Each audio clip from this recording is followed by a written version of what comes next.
hey, work 60 years, then retire, then work 70 years, then retire.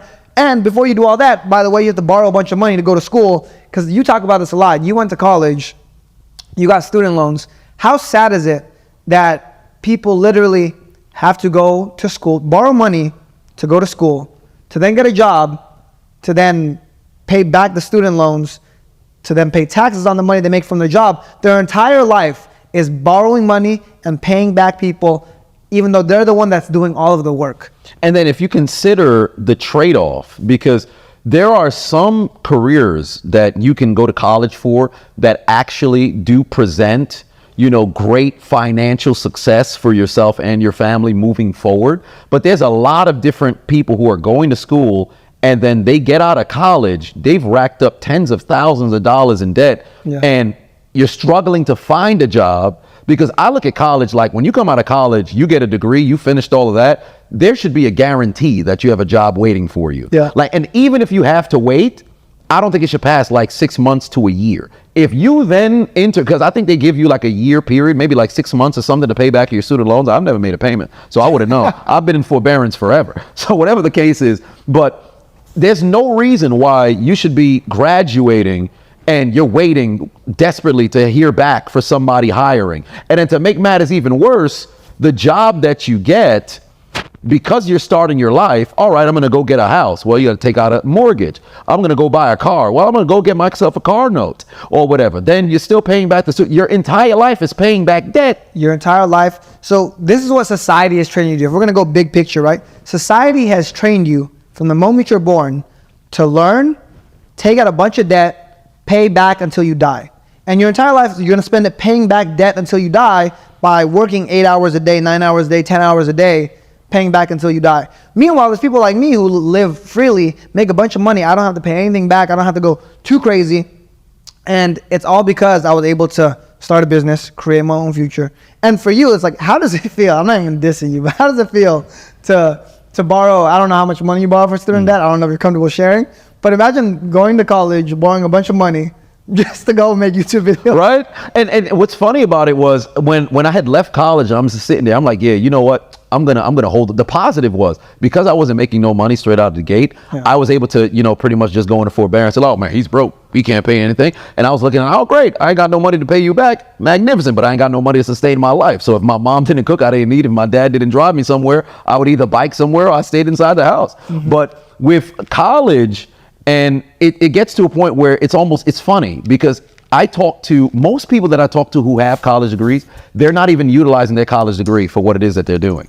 So with that being the case, it now makes me wonder, man, is college even worth it anymore? Because there's certain professions that you can get a college degree, like I said earlier, that really, present a lot of financial gain. But there's a lot of degrees that you can get. Really, what are you about to do with this? Nothing. You could have been working, if you started working straight out of high school, by the time you got out of college, the money that you would have accumulated for that 4 years or 6 years if you go and you get your master's or whatever the case is, or 2 years if you do your associates, if you just compound that money on a year-by-year basis, you will have made more straight out of high school than you would have if you went to college. Facts. Plus the debt, paying it back. It's crazy, because you're, like you said, you're conditioned from a very young age. So you're being taught in school, although you're learning information, for all intents and purposes, you're really just being taught how to be a good employee the entire time. Well, you follow the orders, follow direction, you get a pat on the back, and whoa, we'll give you a gold star or something, or you get passed or whatever. You still have to work towards something. But the problem is, you start to look at entrepreneurs, athletes, musicians, whatever the case is, and they live free. And that's not to say that that's the type of life that you should, but you ever seen somebody who's in debt versus somebody who's debt free? Even if you're working the same job, the person who's debt free, you're skipping through life. Life is amazing. But the person who got debt, it's hard to be happy when you got something that's suffocating you. Because when the pandemic happened and people started losing their jobs, and now you're sitting at the house, all this debt still exists. They started putting in some sort of like slow down with payments, so you didn't have to do too much, but you felt that cloud over your head. And the thing is too, right, what made it crazy, when the pandemic happened, my mom, my brother, they lost their jobs. You know who was the one fucking paying all the bills? The guy with no job. So it's crazy that happens. And when you think about it, society has done this crazy thing where they almost do, like, you know how dogs, you have positive reinforcement, you have the little treats. I know, because I have my dog, and when we train him to do anything, if he does something right, we give him a little treat. Give him a little treat. Society does that with like affirmations. It's like, oh, you're gonna go to college? Good job. You're gonna buy a house? Oh, you're doing so good. You're gonna have your own car? Oh, good job. Like all these things where it's like, why are you congratulating people? Why are you giving people a gold star? And why are you telling them they're doing the right thing when they take debt out? When they're putting themselves in a bad financial situation? Why is society conditioning you, right? And then you start to look at agendas. If you're going to get real deep conspiracy theory, you start looking at agendas. Why do they want you to take debt? Oh, because banks are the ones that own all your debt. And if a bank owns you, if you owe the bank money, guess what? They own your soul. Yep. Right? And if they're doing the car loans, doing the school loans, doing the house loans, at the end of the day, the bank owns you. And what do you have to do for the bank now? Now you have to go to work, right? You have to work 8 hours a day to pay the bank back, and they're making money off you. They're getting interest. Not only that, you're getting taxed. So the bank owns your soul, the government owns your soul, and now you're just this puppet that just you're someone's bitch. Yeah, and you're in a situation where you gotta work all the time just to pay off debt. I always tell people, like, man, you should work because you want to work.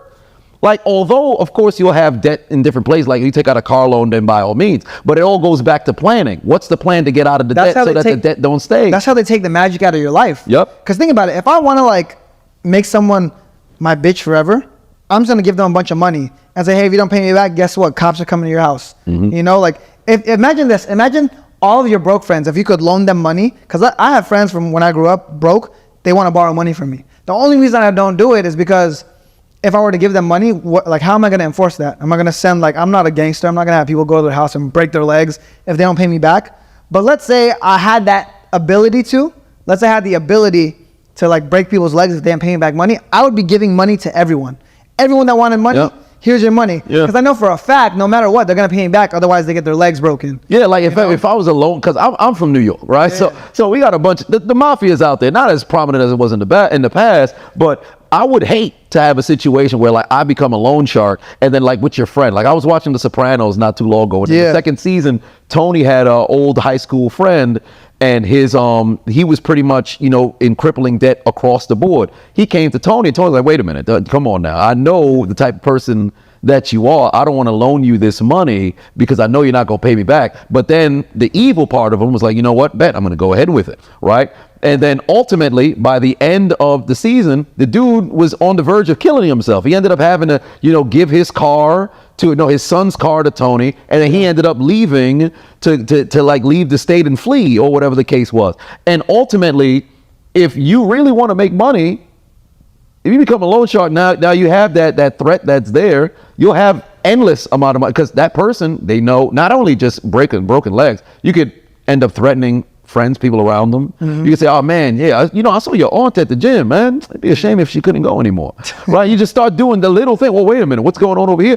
And essentially with the government and also the banks, it's the same thing. Because if you don't pay back your mortgage, or you're not paying these certain things, we'll just seize your house. Or if you don't pay off this, then we'll take your assets, or whatever the case is. We'll ruin your life. We'll ruin your life. Pay us back, or we ruin your life, because we own you. Yeah, pretty much. It's craziness to me. I don't understand it.